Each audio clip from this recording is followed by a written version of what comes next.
Deyir, Allahın yer üzündə bəzi bəndələri var. Onlar cəmaatın çətinliklərini həll eləmək, istəklərini yerinə yetirmək üçün çalışırlar. Rəhmətdirlər cəmaat üçün.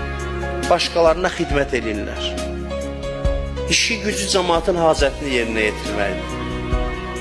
Çox gözəl insanlardırlar. Çox gözəl, cəmaata xidmət edir, düyünləri açmaqla məşğuldurlar. Maddi düyün, mənəvi düyün, başını aşağı salıb öz qarnının, öz ailəsinin, öz balasının dərdi ilə yaşamır ancaq. İnsanlara xeyir vermək istəyir, zövq alır belə həyatdan. Başqalarının düyününü açmaqdan zövq alır. Buyurur ki, belə adamlar var. Ondan sonra buyurur ki, humul aminun yevməl qiyamə.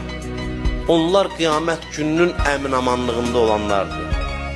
O adamlar ki, cəmaatın müşküllərinin həlli üçün çalışır, pulu ilə,